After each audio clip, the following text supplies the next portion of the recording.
Bonjour à toutes et à tous. Aujourd'hui, on va parler des esprits des lieux. Alors, on va essayer de synthétiser un petit peu. Je ne vais pas faire une vidéo extrêmement détaillée sur le sujet. On va vraiment commencer à dégrossir l'idée de l'esprit d'un lieu, voir un petit peu ce que c'est, voir pourquoi est-ce qu'on peut les honorer, comment est-ce qu'on peut les servir, entre guillemets. Et différencier aussi les esprits des lieux à l'extérieur, en nature, et les esprits des lieux du foyer. Alors, pour commencer, un esprit des lieux, l'esprit d'un lieu, qu'est-ce que c'est? Alors, c'est tout simplement la force, l'énergie, la déité, si on veut, qui habite un lieu, qui le personnifie, si vous voulez. C'est-à-dire que c'est ce qui fait qu'on va se sentir bien, ou au contraire plutôt mal à l'aise, ou neutre. C'est ce qui fait qu'on va se sentir bienvenu ou qu'au contraire on va s'y sentir rejeté. C'est tout cet ensemble de forces qui se rassemblent en une espèce d'entité, si vous voulez, une sorte... Alors j'aime pas trop l'appellation d'égrégore, certains esprits des lieux sont des égrégores, tous les esprits des lieux n'en sont pas, tous ne sont pas créés forcément par des projections de pensée, mais oui, ça peut être le cas. Donc, comment est-ce qu'un esprit des lieux se crée? Tout simplement, il faut qu'il y ait une accumulation d'énergie, bonne et mauvaise, et non pas bonne ou mauvaise, attention. Un esprit des lieux n'est jamais totalement bon, n'est jamais totalement mauvais. Il y a forcément des choses bonnes, des choses mauvaises qui rentrent toutes les deux en ligne de mire. Donc, ils s'accumulent dans un lieu, et suite par exemple aux événements qui y sont produits, suite à l'usage du lieu, suite à tout un tas de choses comme ça. Vous imaginez bien que l'esprit du lieu d'Auschwitz ne doit pas être particulièrement sympathique. Et pourtant, il n'y a pas eu que du mauvais là-bas non plus. Il a dû être marqué aussi par la libération des camps, qui a été un grand moment de soulagement et de joie. Même si, bon, c'est des moments qui sont terribles. Même chose pour l'esprit d'un lieu a priori heureux. Il y a forcément une petite chose, un jour, qui a du mal se passer et qui a mis du mal, entre guillemets, dans les énergies. Donc attention à ne pas être trop manichéen, en particulier quand on touche aux esprits. C'est quelque chose qui n'existe pas chez les esprits. Le bien et le mal n'existent pas. C'est vraiment un ensemble de forces, un tout, qui crée quelque chose, qui crée une énergie. Et les classifier bons et mauvais, au bout d'un moment, ça a très vite des limites. Et puis en plus, c'est réducteur. Donc ces esprits des lieux, on en entend parler depuis la nuit des temps. Ils sont personnifiés depuis très longtemps, toutes les mythologies du monde en parlent. Il suffit de regarder au niveau des esprits des lieux naturels dans la mythologie grecque, où on a les nymphes, avec toutes leurs déclinaisons possibles. On a aussi tout ce qui est évidemment être féerique. Alors, toutes les fées ne sont pas des esprits du lieu. Certains esprits du lieu peuvent être des fées. Pensez notamment à la fée Mélusine, qui peut être l'esprit du lieu, du château de Lusignan notamment. Vous voyez, des petites choses comme ça. On a tout ce qui est gardien de passage, gardien des ponts, gardien des guets, gardien des lieux de transition, qui sont eux aussi des esprits du lieu. On peut avoir des êtres un peu farceurs, des êtres un peu violents. Les trolls aussi sont des esprits des lieux dans la mythologie scandinave. Les roussalki sont des esprits des lieux aussi dans la mythologie slave, etc., etc. Pour ce qui touche au bâtiment, parce que là on est dans le monde naturel, pour ce qui touche au bâtiment, là encore, peut-être même encore plus, toutes les mythologies en parlent. On a les brownies écossais, on a les lars et les pénates gréco-romains, on a les domovoy russes, on a tous ces esprits qui vivent à l'intérieur du foyer, qui coexistent avec nous. Même les Japonais ont des mythes liés à ça, qu'on a trouvé notamment dans des films qui parlent des borrowers, des petits êtres qui vivent dans la maison et qui empruntent des choses aux êtres humains pour survivre. Ce sont des esprits du foyer.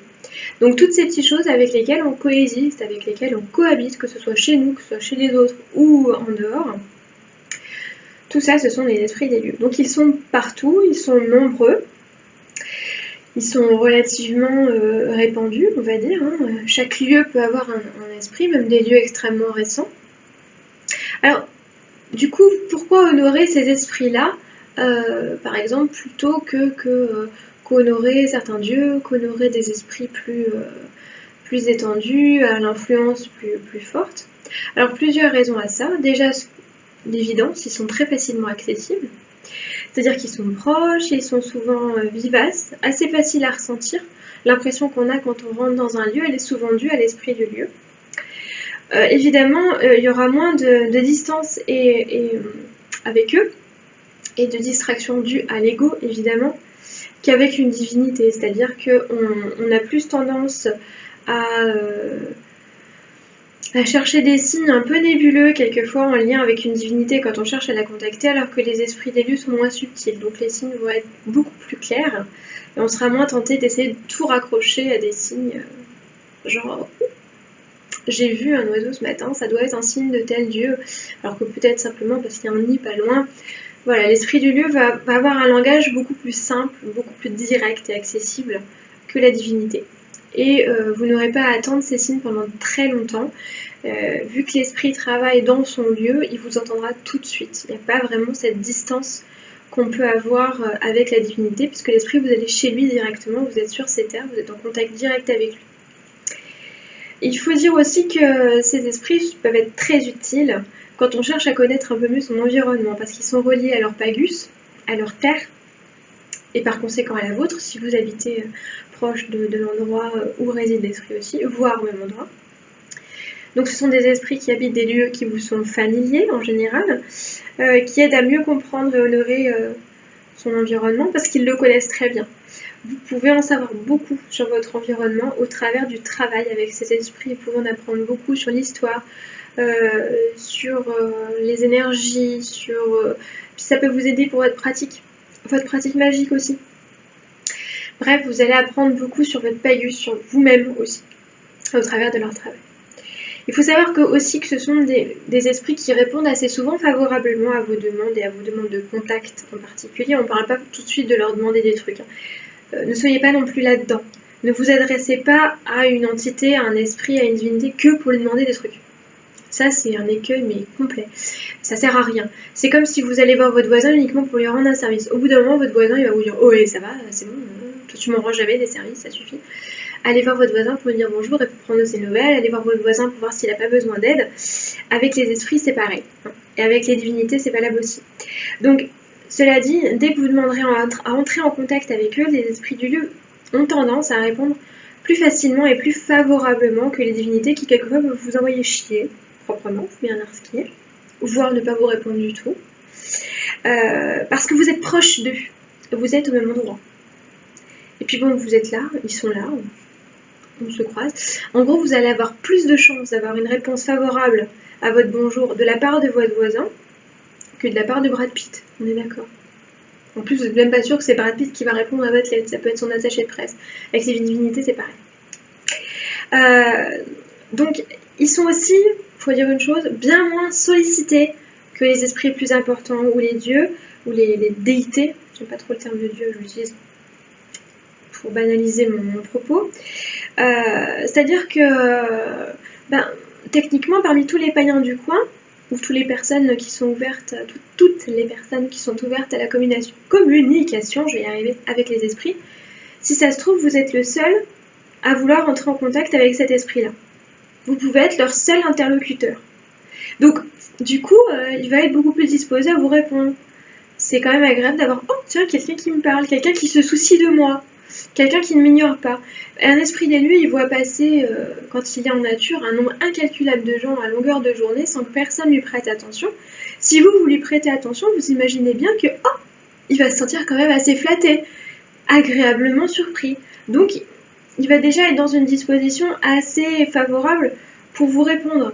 Vous imaginez bien que des dieux hyper populaires que sont Hécate, Morrigan, qui ont un nombre de Loki aussi, qui ont un nombre d'adeptes qui est faramineux, des fois ils ont suffisamment de gens à leurs pieds, votre demande elle risque de passer à la trappe. C'est la même idée qu'avec Brad Pitt. Brad Pitt il reçoit tellement de lettres à longueur de journée que votre lettre elle peut très bien être ignorée. Votre voisin solitaire, le petit vieux qui habite tout seul à côté de chez vous, il n'en reçoit peut-être pas souvent des lettres. Si vous lui écrivez un petit mot, il va peut-être le recevoir avec un peu plus d'égard, on va dire. Donc ça, c'est aussi une raison. Une raison aussi qui est purement de culture et de développement personnel, c'est que ces esprits sont souvent très mal connus, très méconnus aussi. Vous n'allez pas trouver de site internet sur l'esprit du lieu du champ d'à côté, vous n'allez pas trouver de livres qui recensent leur nom. Donc il faut avoir beaucoup à vous apprendre. C'est aussi une manière de recenser des choses autour de vous, de faire des découvertes. Ils vont avoir plein de choses à vous dire, des choses qu'ils n'ont peut-être dites à personne avant.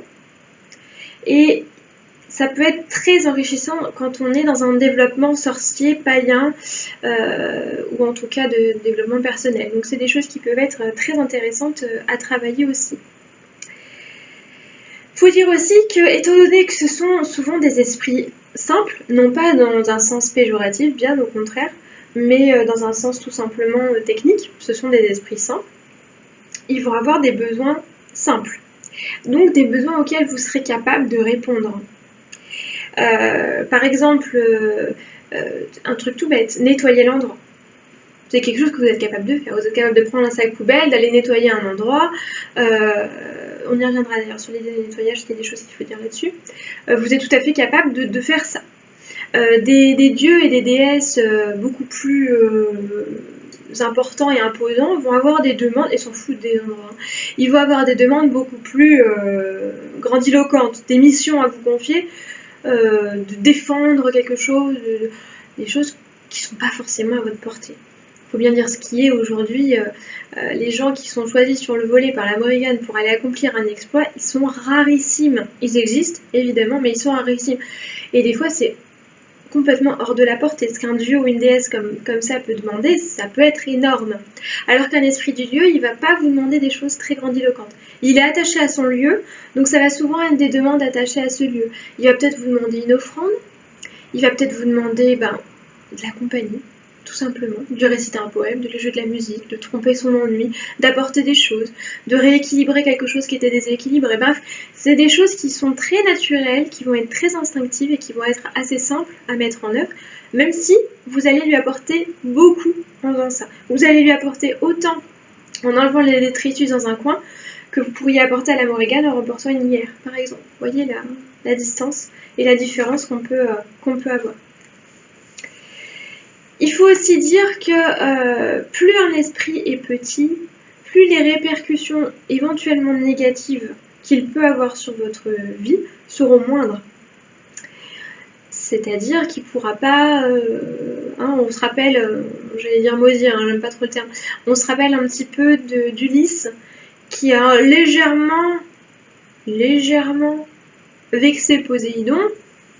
Relisez l'Odyssée, Poséidon, il a bien emmerdé Ulysse quand même. Hein. Si vous vexez votre brownie, au pire, il risque de partir. Il risque de vous faire des farces, il risque de faire des petites choses, mais vous n'allez pas être exilé de chez vous pendant 20 ans, on est d'accord. Donc, évidemment, forcément, quand on commence à s'adresser aux esprits, il vaut mieux commencer par le local, par le petit, on y va doucement, on s'expose à moins de choses, puis si on rate quelque chose, ils ont tendance à être plus indulgents aussi, même s'il y en a certains qui sont quand même assez revanchards. Donc forcément, il vous en demandera moins, du plus accessible, vous serez donc plus à même de lui répondre, moins à même de le décevoir. Donc dans une relation de cause à effet, techniquement, il y aura moins de retours négatifs. On va dire. En plus, ils ont moins d'adeptes, donc ils auront peut-être envie de vous garder. Ça peut être un bon point aussi. Parce que si vous êtes le seul qui se soit adressé à lui en 500 ans, il vous laissera peut-être pas tomber comme ça. Aussi, pensez-y à ça. Alors, évidemment, ce sont des esprits qui ne donnent pas de pouvoir, qui vont pas vous apporter la gloire énorme. Par contre, ils peuvent vous apprendre à développer votre pouvoir intérieur. Et ça, c'est quand même intéressant parce que c'est plus durable qu'un pouvoir qu'on peut vous prêter. Ça va vous apprendre à vous connaître vous-même, à connaître votre lieu, à vous attacher à quelque chose qui vous dépasse un petit peu, mais quand même assez légèrement. Et donc, ça va vous permettre de vous développer aussi. Alors, c'est bien beau tout ça d'encourager à honorer les esprits des lieux, mais comment on les honore? Alors, de façon différente en fonction de l'endroit où ils sont. Soit si c'est en nature, un endroit, on va dire, public, soit si c'est en intérieur, c'est-à-dire un endroit domestique. en général un foyer. Alors quand c'est en nature, qu'est-ce qu'on peut faire pour faire plaisir à l'esprit du lieu? Première évidence, je l'ai dit tout à l'heure, nettoyer le lieu. Alors attention, quand on parle de nettoyage, on parle de nettoyer la crasse qui n'a pas lieu d'être là. En général, la crasse humaine. C'est-à-dire, s'il y a un gros pneu en plein milieu de la clairière dans lequel vous avez envie de discuter avec l'esprit du lieu, vous allez enlever le pneu. Par contre, s'il y a des ronces, n'enlevez pas les ronces. Les ronces sont naturelles. Peut-être que l'esprit du lieu, il adore aller s'y planquer dans les ronces. C'est pas parce qu'elles vous piquent et qu'elles vous dérangent, pas parce que l'image de la nature qu'on a, nous, c'est une image d'Épinal avec des haies bien faites, des chemins bien tracés, bien propres et tout, que ça va plaire à l'esprit du lieu. Il y a des esprits des lieux qui adorent le désordre végétal, qui adorent les broussailles, qui adorent le taillis, qui vont vivre dans des buissons de ronces, de houx, de lierre entremêlés, pas possible, et qui se sentiront très bien. Donc ne modifiez pas le lieu pour autant. Enlevez ce qui n'est pas censé être là.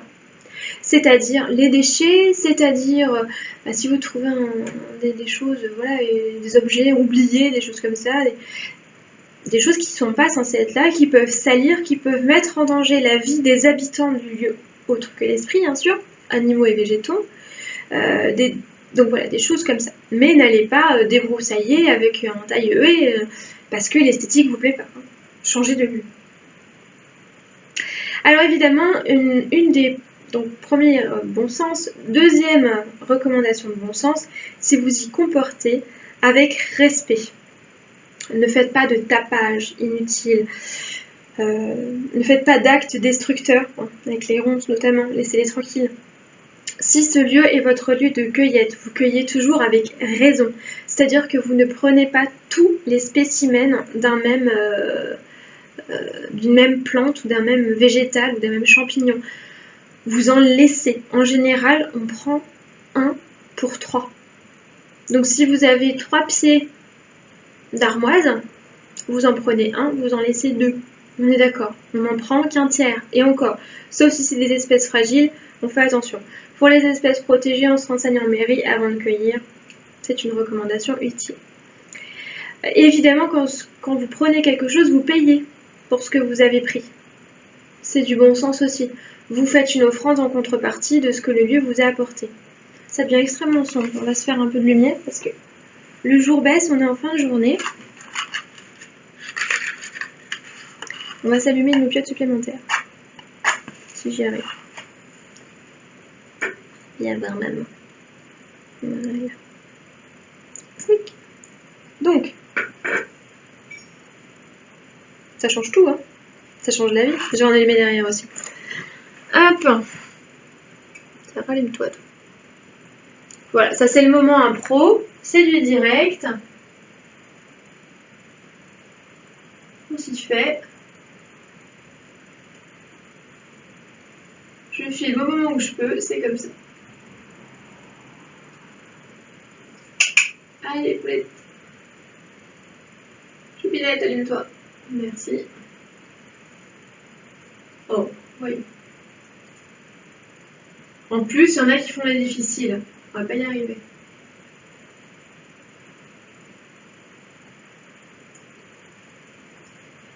Tac. Est-ce qu'on voit un peu mieux? Ouais. C'est la catastrophe, c'est pas grave. De toute façon, l'éclairage aujourd'hui est absolument dégueulasse. Donc, youpi youpi. Moi, en tout cas, je vois mieux. C'est pas grave. Ma tronche, vous en foutez. Donc, on en était, on paye ce qu'on prend. Hein, c'est bien ça. Ensuite, quand vous vous adressez à l'esprit, adressez-vous à lui clairement. Vous allez d'abord vous présenter.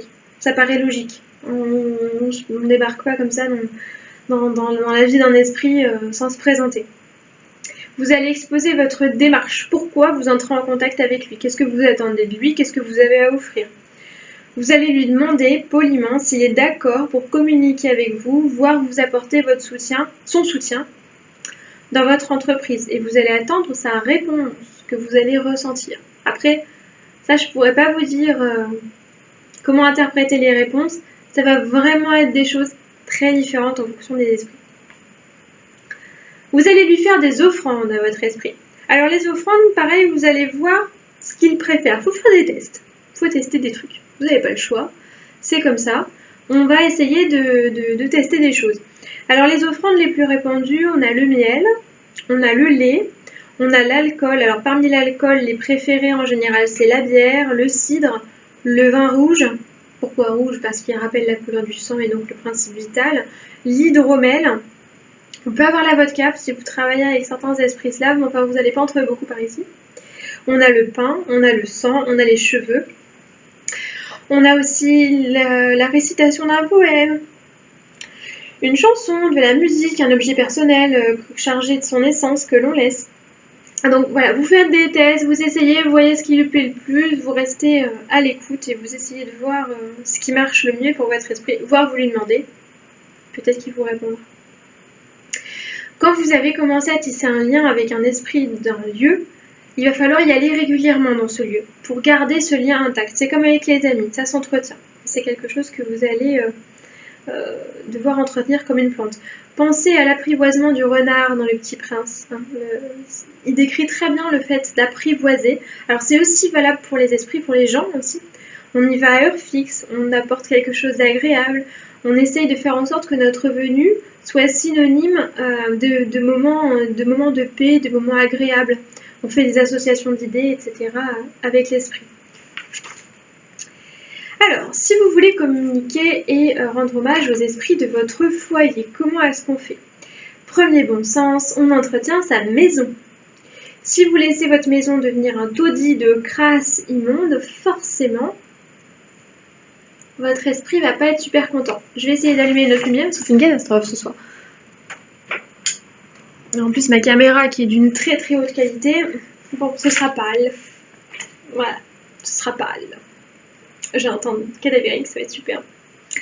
Donc vous entretenez votre maison. Vous allez aussi apprendre à le ressentir, cet esprit. Cultiver des moments de silence, des moments de quiétude chez vous, pour ressentir l'atmosphère de votre maison. Qu'est-ce qui se passe dans cette maison? Qu'est-ce que vous ressentez? Quelles sont les énergies que vous sentez circuler autour de vous? Vous allez aussi commencer à reconnaître les signes de sa présence. Les esprits du foyer ont tendance à être farceurs. Si vous avez des clés qui disparaissent régulièrement, si vous avez des portes que vous avez fermées et qui se rouvrent, ou au contraire que vous avez ouvertes et que vous retrouvez fermées, si vous avez des chaussettes qui s'égarent assez régulièrement, des choses comme ça, des petits bruits, souvent en réponse à certaines choses, alors ça peut être du hasard aussi, hein. Je ne dis pas que tout est lié aux esprits, mais ça peut aussi dénoter de la présence d'un esprit du foyer. Le mien, par exemple, quand il n'est pas content, il planque des objets. Mais genre, des gros objets. L'autre fois, ça faisait un moment que je lui avais pas fait d'offrande, j'ai perdu la cage de transport de mon lapin. Donc c'est gros comme ça. Je l'ai retrouvé dans un endroit complètement improbable, où ni moi ni mon compagnon ne l'avions mis. Et ça a été, voilà, on s'est dit, qu'est-ce qui s'est passé? Donc il est un peu revanchard. Il a cette tendance-là. Vous allez le sentir aussi au travers de l'atmosphère de votre maison. Comment vous vous sentez quand vous rentrez chez vous? Est-ce que vous vous sentez bien, vous êtes à l'aise, vous posez vos chaussures, vous mettez dans le canapé, ça y est, ça va mieux? Ou est-ce qu'au contraire, vous sentez quelque chose qui ne va pas dans l'air, etc. Vous allez sentir ça. Donc, pour honorer votre esprit, proprement dit, vous allez lui laisser des offrandes. Alors en général, c'est de la nourriture qu'on laisse aux esprits du foyer. On leur laisse soit une petite part de ce que nous on mange. Moi personnellement c'est ce que je fais. Tous les soirs je laisse un petit peu de mon repas dans un coquetier que je mets à la disposition de mon domovoy. Je l'appelle le domovoy moi parce que voilà, j'ai appris comme ça. Mon arrière-grand-mère m'en parlait, mon arrière-grand-mère, on avait parlé à ma grand-mère qui me l'a raconté. De cette façon-là, donc voilà, je l'appelle domovoy. Après les esprits ils n'ont pas vraiment de nom. Après voyez le nom qui vous parle le plus. Soit vous allez lui laisser une préparation spécialement conçue pour lui. Alors ça peut être du pain, ça peut être du lait chaud avec du miel, ça peut être de la crème avec une pointe de safran. Voilà des petites choses, des choses que vous faites. Du moment que c'est fait avec amour, que c'est donné avec amour, il n'y a pas de raison que ce ne soit pas accepté. Moi il mange de tout, mon boy, du coup tous les soirs il a un petit peu de ma nourriture. Alors moi je le nourris le soir. On n'est pas obligé de le nourrir à tous les repas, hein. Moi c'est une fois par jour, tous les soirs. Je lui laisse ça. Et puis, alors évidemment, qu'est-ce qu'on fait des offrandes après? On me le demande assez souvent. Moi, le lendemain, je les jette à l'extérieur. Donc, je les jette dans mon jardin. Alors je fais attention à ne rien laisser qui comporte des produits chimiques qui pourraient être nocifs pour les animaux. Donc je ne laisse que la part de ma nourriture qui peut être absorbée sans danger par les oiseaux, par les chats, par les écureuils qui vaguent dans mon jardin. Donc pensez-y à ça. En général, on ne jette pas à la poubelle une offrande et on ne la laisse pas moisir. Donc moi je la laisse la nuit et je la jette le matin. Et je la rejette à l'extérieur, comme ça les oiseaux et les animaux en profitent. Donc vous pouvez aussi lui allumer une petite bougie pour l'inviter à vous aider. Donc ce sera le signal en fait que vous avez besoin de son appui et de son soutien. Par exemple, lorsque vous accomplissez les tâches domestiques, quand vous faites le ménage, quand vous faites la cuisine, quand vous faites du rangement, quand vous vous occupez de votre maison, pour qu'il voit qu'il peut participer à votre travail. Moi personnellement, dès que je cuisine, j'allume la bougie de mon domovoy. En général, c'est pour la cuisine. Je sais que le ménage, il s'en fout. Il a une tendance à être bordélique, donc il en a rien à foutre. Par contre, la cuisine, il est très... Donc, d'ailleurs, faut pas qu'on oublie de lui laisser de la nourriture, sinon nos plats sont gâchés le lendemain. Mon compagnon en a fait l'amère constatation. Il a essayé de faire des gâteaux et les gâteaux ont été loupés avec quelque chose d'abominable parce qu'il avait oublié de laisser une offrande de domovoy. Et c'est pas parce qu'il n'a pas de talent, parce qu'il en avait déjà fait, ils n'étaient pas ratés. Donc vous pouvez aussi même aller jusqu'à, moi ce que j'ai fait personnellement, donc lui dresser un petit autel sur lequel vous allez faire tout ce que j'ai dit donc jusqu'à présent, lui laisser des offrandes, lui allumer une bougie, lui parler, etc. Vous pouvez le symboliser par une statuette. Bon, par exemple, il est symbolisé par une statuette en bois sculpté. Vous pouvez y mettre une bougie, vous pouvez mettre des cristaux, vous pouvez y mettre vos clés aussi, les clés de votre maison, un double des clés par exemple. Vous pouvez y déposer des choses, des fleurs, tout ce qui vous inspire. Pourvu que ça vienne du cœur, ce sera jamais loupé. Dites-vous bien ça, vous ne pouvez pas avoir d'erreur, si vous voulez, du moment que c'est quelque chose de sincère et de fait avec amour. Alors, petite question qu'on m'a posée plusieurs fois, donc je mets dans cette vidéo et non pas dans la FAQ parce que elles sont en lien directement avec ça. Alors, qu'est-ce que je fais si je n'ai pas d'esprit du foyer? Alors, il arrive souvent dans les logements très modernes, effectivement, qu'il n'y ait pas encore d'esprit du foyer. Admettons que vous venez de faire construire une maison. Si la construction de la maison a chassé l'esprit du lieu, comme ça arrive assez fréquemment, vous allez vous retrouver dans un endroit où il n'y a rien, ni personne. Alors là, pas de panique, qu'est-ce qu'on fait? On en invite un. Vous allez inviter un esprit à venir dans votre foyer. Ça peut être intéressant. Alors comment est-ce qu'on fait? Vous allez réciter des prières, vous allez faire des offrandes que vous allez laisser à l'extérieur de votre maison, sur le rebord de la fenêtre par exemple. Vous allez vous occuper de votre maison, vous allez en prendre soin. Et en faisant tout ça, vous allez donner envie à un esprit, peut-être qui a lui-même été chassé d'un autre foyer, par divers actes malveillants, vous allez donner envie à cet esprit de s'installer chez vous. Donc ça peut être une idée. Si vous avez fait construire une maison, vous pouvez aussi essayer d'amadouer l'esprit du lieu qui était là avant. Si votre maison était dans une friche, dans un champ, etc., il y avait peut-être un esprit qui était déjà là. Essayez déjà de l'amadouer pendant la construction de votre maison, de lui montrer qu'il a le droit de rester, qu'on n'est pas en train de détruire son environnement. Expliquez-lui pourquoi vous construisez une maison et il pourra peut-être se reconvertir, pourquoi pas, en esprit du foyer. En tout cas, allez-y toujours avec une démarche de bienveillance, une démarche pacifique et quelque chose de sympathique. Essayez de vous montrer agréable et accueillant. Deuxième question qu'on m'a posée, très intéressante, que faire si l'esprit est hostile? Parce que ça arrive, quand on tombe sur des esprits qui nous rejettent. Alors, 2 cas de figure cette fois. Si on est en nature, franchement, on le laisse tranquille. Il y a assez d'esprits locaux, il y a assez d'autres lieux avec des esprits qui sont tout à fait disposés à vous accueillir pour pas aller perdre votre énergie à harceler un esprit qui ne veut pas de vous. Il veut pas de vous, il veut pas de vous. Foutez-lui la paix, allez voir ailleurs. Par contre, si cet esprit est dans votre foyer, là, vous n'avez pas le choix. Vous êtes obligé de vivre avec lui. Si vous vous retrouvez face à un esprit qui, admettons, alors, on se retrouve dans le cas de figure où on a construit une maison, qui n'est pas du tout content, où on a construit une maison sur son endroit, il va vous emmerder. Ou alors, si vous venez dans une maison qui était déjà habitée avant, avec des habitants qui lui ont fait la vie dure, qui ont été désagréables avec lui, qui n'ont pas pris soin de la maison, qui ont fait du mal, mettons des gens qui ont fait des choses un peu pas claires, qui l'ont, rudoyé, il va falloir l'amadouer, cet esprit. Alors ça va pas forcément être facile, mais c'est toujours faisable. Il faut savoir qu'un esprit, il a peut-être vécu des expériences déplaisantes. Alors le mieux, c'est de se renseigner. Dans le cas par exemple de propriétaires ou d'occupants précédents, essayez de savoir qui c'est, essayez d'en savoir un petit peu plus sur eux si c'est possible, essayez de voir comment a été traitée la maison, de voir s'il y a eu des travaux, de voir s'il y a eu des choses un peu traumatisantes pour lui. Par exemple, s'il y a eu des travaux d'excavation qui ne lui ont pas plu, vous pouvez laisser des offrandes à cet endroit-là.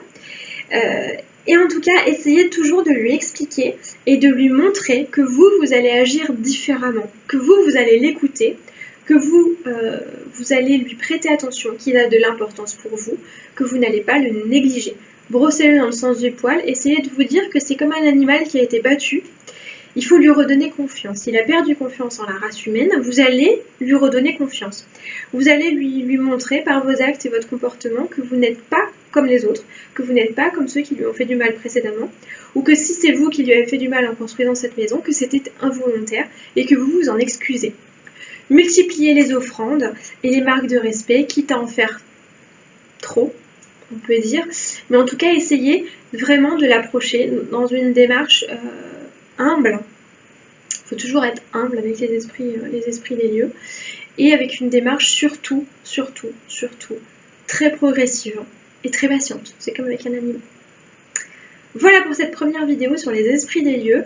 Alors je ne sais pas si ça parlera à certains d'entre vous. Si vous avez des expériences qui sont liées à ça, n'hésitez pas à les dire dans les commentaires, ça peut toujours être super intéressant pour les lire. Si vous avez d'autres questions, même chose, vous les laissez dessous.